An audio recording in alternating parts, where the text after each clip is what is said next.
शिक्षा समाचार एमपी में आपका स्वागत करता हूं। आज एमपी टेट वर्ग 3 की बात करूंगा जिसका विज्ञापन जारी किया है। पूरी जानकारी आपको बताऊंगा। यह विज्ञापन मध्य प्रदेश कर्मचारी चयन मंडल भोपाल द्वारा जारी किया गया है। मध्य प्रदेश के जो स्कूल शिक्षा विभाग है और जनजाति कार्य विभाग यानी ट्राइबल विभाग है, इनके लिए यह संयुक्त पात्रता परीक्षा 2024 की नियम पुस्तिका यहाँ पर जारी की गई है। पूरी जानकारी देखने के लिए आप वीडियो छोड़कर न जाएं। इसमें आपको बताऊंगा कि ऑनलाइन आवेदन भरने की तिथि 1/10/2024 दी गई है, जिसमें 15 दिन का टाइम यानी 15/10/2024 तक आवेदन भरे जाएंगे। संशोधन करने के लिए अतिरिक्त 5 दिन का समय दिया गया है, तो 20/10/2024 तक यहाँ पर संशोधन किया जाएगा। परीक्षा तिथि 10 नवंबर 2024 रविवार से प्रारंभ हो जाएगी परीक्षा, यानी महज यहाँ पे 1 माह का समय पूरा दिया गया है। परीक्षा शुल्क पर चर्चा करेंगे कि प्राथमिक शिक्षक पात्रता परीक्षा के लिए अनारक्षित जो आवेदक है उनके लिए 500 फीस देनी होगी, और मध्य प्रदेश के मूल निवासी जो अनुसूचित जाति, अनुसूचित जनजाति, अनपिछड़ा वर्ग, ईडब्ल्यूएस और दिव्यांग अभ्यर्थी है उनके लिए 250 रुपए यहाँ पर शुल्क देना होगा। किंतु कियोस्क के माध्यम से आवेदन भरे जाते हैं, इसलिए एमपी ऑनलाइन के लिए पोर्टल शुल्क 60 रुपए भी यहाँ पे अतिरिक्त देना होगा। यहाँ पर सिटीजन यूजर यदि कोई अपनी लॉगिन आईडी बनाता है तो उसे 20 रुपए यहाँ पर अतिरिक्त शुल्क देना होगा, जो ऑलरेडी आपके बैंक द्वारा काट लिए जाएंगे। और यहाँ पर पूरी जानकारी सिलेबस सहित मैं आपको बताऊंगा। ऑनलाइन परीक्षा की जो पद्धति है, समय सारणी है, तो 10 नवंबर 2024 रविवार से जब परीक्षा प्रारंभ होगी तो 2 पालियों में प्रारंभ होगी। एक पाली सुबह 7 बजे से 8 बजे तक की रिपोर्टिंग होगी, जिसमें 8:50 से 9 बजे तक यहाँ 10 मिनट जो निर्देश होते हैं वो पढ़ने का समय दिया जाएगा, और 9 बजे से 11:30 बजे तक यहाँ पर 2.5 घंटे की परीक्षा ली जाएगी। इसी प्रकार दूसरी जो पाली होगी, द्वितीय पाली 12:30 से 1:30 बजे तक आपको रिपोर्टिंग के लिए समय दिया गया है। आपको स्थान पर पहुंचना होगा, और इसके बाद में 10 मिनट का टाइम यहाँ पे भी आपको दिया जाएगा महत्वपूर्ण निर्देश पढ़ने के लिए, और 2:30 बजे से परीक्षा प्रारंभ होगी जो 5 बजे तक चलेगी। 2.5 घंटे का समय होगा। कुछ यहाँ पे निर्देश जो महत्वपूर्ण दिए गए हैं, जैसे आप जानते हैं कि आधार कार्ड आपका होना अनिवार्य होता है, जिसमें आपकी फोटो वगैरह होनी चाहिए। ऐसे परिचय पत्र भी यहाँ पे मान्य किए जाएंगे जो पूरे यहाँ पे लिखे हुए हैं।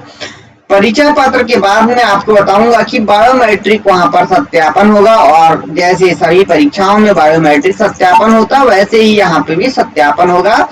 सबसे खास बात यहाँ पे है कि परीक्षा समाप्ति जब होगी तभी आप परीक्षा कक्ष छोड़कर जा सकते हैं, और सभी अभ्यर्थी जितने भी होंगे उनके मध्य प्रदेश राज्य के रोजगार कार्यालय में जीवित पंजीयन होना अनिवार्य होगा, जो सभी लोग अक्सर बना लेते हैं। जिन्होंने अभी तक नहीं बनवाया है वो बनवा ले। कंप्यूटर आधारित ऑनलाइन परीक्षा होगी है। पूरी नियमावली यहाँ पर दी गई है, और नियमावली में मैं आपको पूरा एक एक बात का यहाँ पे विवरण बताऊंगा, आपको जानकारी दूंगा। पद का नाम प्राथमिक शिक्षक होगा। तृतीय श्रेणी अराजपत्रित होगी ये पद इसका, और निर्देश पूरे जो है वो आपको बताए जा रहे हैं। परीक्षा केंद्र कर्मचारी चयन मंडल भोपाल जो निर्देश देगा उसके अनुसार होगा।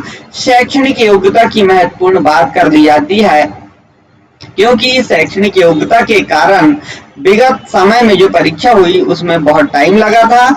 तो भर्ती नियम 2018 नियम 8 की अनुसूची 3 के अनुसार अभ्यर्थी को जो योग्यता है वो धारण करना अनिवार्य होगा।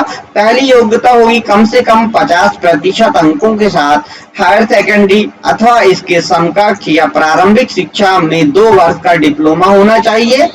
दूसरा, कम से कम 45% अंकों के साथ हायर सेकेंडरी अथवा इसके समकक्ष राष्ट्रीय अध्यापक शिक्षा परिषद मान्यता मानक और क्रियाविधि विनिमय 2002 के अनुसार प्रारंभिक शिक्षा शास्त्र में 2 वर्ष का डिप्लोमा होना चाहिए। कम से कम 50% अंकों के साथ हायर सेकेंडरी या इसके समकक्ष या प्रारंभिक शिक्षा में 4 वर्षीय स्नातक उपाधि BLEd होना चाहिए। अथवा ये नहीं है तो कम से कम 50% अंकों के साथ हायर सेकेंडरी इसके समकक्ष या शिक्षा शास्त्र यानी विशेष शिक्षा में 2 वर्ष का डिप्लोमा होना चाहिए। स्नातक उपाधि तथा प्रारंभिक शिक्षा में 2 वर्ष का डिप्लोमा या इसके समकक्ष होना चाहिए। अर्थात सभी जगह डिप्लोमा होना अनिवार्य है। 2 वर्षीय डिप्लोमा की बात की गई है, डिग्री की नहीं की गई है। अनुसूचित जाति जनजाति पिछड़ा वर्ग दिव्यांग को शैक्षणिक योग्यता में आहारकारी अंकों में 5% की छूट दी जाएगी। संस्कृत पाठशाला की प्राथमिक शिक्षा के लिए यहाँ पर DLED अनिवार्य होना आवश्यक होगा, वह भी योग्यता दी गई है। माननीय सर्वोच्च न्यायालय ने 11/8/2023 में जो निर्णय दिया था उसके अनुक्रम में B.Ed योग्यताधारी अभ्यर्थी पात्र नहीं होंगे। इससे स्पष्ट हो गया है कि B.Ed योग्यताधारी जिन्होंने B.Ed की डिग्री किया उन्हें यहाँ पर नहीं लिया जाएगा जैसे 2020 में लिया गया था। प्राथमिक शिक्षक में यहाँ पर न्यूनतम अंकों का प्रतिशत जो होगा तो अनुसूचित जाति, अनुसूचित जनजाति, पिछड़ा वर्ग, दिव्यांग, आर्थिक रूप से कमजोर वर्ग के लिए 50% अंक लाना अनिवार्य होगा और अन्य वर्ग के लिए 60% अंक लाना अनिवार्य होगा। इस अनुसूचित जाति, जनजाति, पिछड़ा वर्ग, आर्थिक रूप से कमजोर जो मध्य प्रदेश के मूल निवासी है उन्हें न्यूनतम 50% आहारकारी अंक का लाभ तब मिलेगा जब उनके पास मध्य प्रदेश के सक्षम अधिकारी द्वारा वैध प्रमाण पत्र उपलब्ध होगा। अन्य राज्य के आवेदक के लिए न्यूनतम आहारकारी अंक 60% होंगे। जो जनजाति विभाग और स्कूल शिक्षा विभाग दोनों में ये लागू होंगे। 2020 एवं उसके बाद आयोजित पात्रता परीक्षा के लिए आजीवन वैधता लागू होगी, यानी ये शिक्षक पात्रता परीक्षा ये आजीवन रहेगी। एक बार आपने पास कर लिया तो हमेशा आप योग्यताधारी यानी पात्रताधारी माने जाएंगे और यहाँ पर अभ्यर्थियों को पुनः पात्रता परीक्षा देने की आवश्यकता नहीं होगी। ये विशेष पॉइंट दिया गया है कि रिक्त पद पर नियुक्ति हेतु विभाग द्वारा जारी विज्ञापन जारी कर शिक्षक चयन परीक्षा आयोजित की जाएगी। अर्थात इसके बाद में शिक्षक चयन परीक्षा दूसरी परीक्षा मेंस ली जाएगी। शिक्षक पात्रता परीक्षा में अर्ह अभ्यर्थियों को शिक्षक चयन परीक्षा में शामिल होना होगा। नियुक्ति के लिए विज्ञापन एवं प्रक्रिया राज्य शासन के कार्यपालिक आदेश द्वारा स्पष्ट की जाएगी। यहाँ पर स्पष्ट इन्होंने जानकारी दे दी गई है और भी जानकारी दी गई है। वेतनमान की बात कर लेते हैं। प्राथमिक शिक्षक की न्यूनतम वेतन 25,300 और महंगाई भत्ता दिया जाएगा। शिक्षक भर्ती 18 के सामान्य प्रशासन विभाग के परिपत्र जो दिया गया था 12 दिसंबर 2019 के अनुसार परिवीक्षा अवधि में वेतन दे होगा, यानी आपको परिवीक्षा अवधि में भी वेतन दिया जाएगा दोनों विभाग द्वारा। और भी ये जानकारी पूरी दी गई है, मैं ले चलता हूँ आपको। यहाँ पर जो परीक्षा की जो पाठ्यक्रम है या फिर इसमें नेगेटिव मार्किंग नहीं है, ये स्पष्ट लिखा हुआ है। प्रत्येक प्रश्न के लिए 1 अंक आपको दिया जाएगा, ऋणात्मक मूल्यांकन नहीं किया जाएगा। देखते हैं हम आपको पाठ्यक्रम की ओर ले चलते हैं। घर में भरने का तरीका या MP ऑनलाइन द्वारा कैसे भरेंगे उसका भी यहाँ पे पूरा तरीका दिया गया है। ये बात हमने आवेदन भरने की तिथि और कब तक भरे जाएंगे, परीक्षा की नियमावली और परीक्षा शुल्क पर हमने चर्चा की है। और आगे हम यहाँ पर बात करेंगे कि ऑनलाइन परीक्षा संबंधी जो नियमावली जारी की गई है उस पर बात किए। अब हम देखते हैं परीक्षा योजना एवं पाठ्यक्रम की बात करेंगे। 2024 में पाठ्यक्रम क्या रखा गया है तो देखिए यहाँ पर 150 अंकों का प्रश्न पत्र होगा। परीक्षा की अवधि 2.5 घंटे की होगी। प्रत्येक प्रश्न 1 अंक का होगा, ऋणात्मक मूल्यांकन नहीं होगा। बहुविकल्पी प्रश्न यहाँ पे किए जाएंगे, 4 विकल्प होंगे और बाल विकास के 30 क्वेश्चन लिए जाएंगे। भाषा 1 यानी लैंग्वेज आपको लेना होगा पहली, जिसके 30 क्वेश्चन होंगे। भाषा 2 के 30 क्वेश्चन होंगे। गणित में 30 क्वेश्चन होंगे। पर्यावरण के 30 क्वेश्चन होंगे। ऐसे 150 क्वेश्चन होंगे जिनके लिए 150 अंक निर्धारित किए गए हैं।